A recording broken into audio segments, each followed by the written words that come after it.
This channel does not promote any violent, harmful, or illegal activities. All content provided by this channel is meant for an educational purpose only.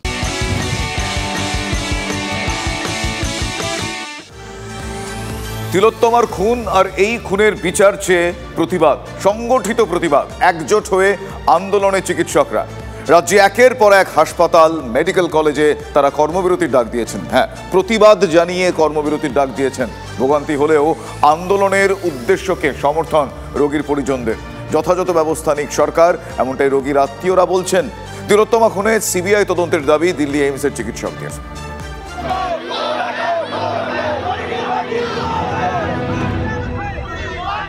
তিলোত্তমার জন্য বিচার চায় গোটা বাংলা। চিকিৎসক হন বা নার্স, স্বাস্থ্যকর্মী থেকে সাধারণ মানুষ সবাই সোচ্চার বিচারের দাবিতে।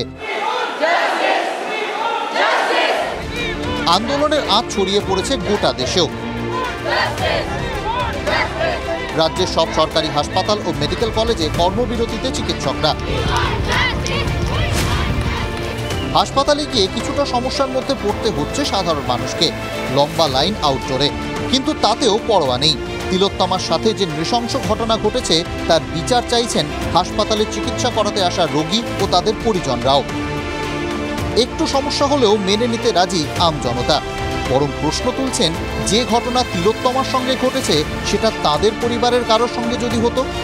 প্রতিবাদে আমি সন্তুষ্ট। এই যে এর মতো আমার মেয়েরও হতে পারে, আমার নাতিনির হতে পারে, কালকে আমার একটা ভাইজির হতে পারে, আমার একটা ভাগ্নির হতে পারে, তখন প্রতিবাদ হবে না। তা এই যদি না হয় তো প্রতিবাদই তো হবে না। ডাক্তার খুন হয়েছে, আমাদের প্রাণ বাঁচায়, সেই ডাক্তারের রাস্তায় আমরা সবাই পাবলিক, যে আনপাবলিক আছে, পেশেন্টের সাথে লোক, আমরা সবাই সহযোগিতা করে রাস্তায় নামবো। আমরা চাই তাদের পাশে এসে দাঁড়াবো, তাদের সঙ্গে সমাধান করব, তাদের সঙ্গে হাতে হাত মিলাবো। পরিষেবা না পাবো তাও আমরা বিচার চাই। কেন এরকম একটা কাণ্ড ঘটলো? আমার নিজের সন্তান হলে আমার দুঃখ লাগতো এবং আমি বোধহয় কথা বলতে পারতাম না। আরজিকর কাণ্ডে গোটা সমাজ বিচার চাইছে। সেই দাবিতে যেমন চিকিৎসক, নার্স, স্বাস্থ্যকর্মীরা আছেন, তেমনই আছেন সাধারণ মানুষও।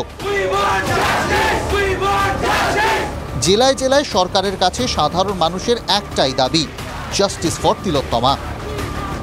Bureau report, TV9 Bangla.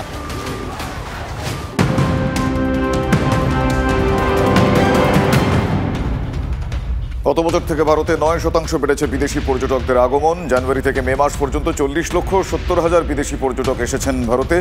গত বছরের থেকে 22.5% বেড়েছে বিদেশি মুদ্রা বিনিময়।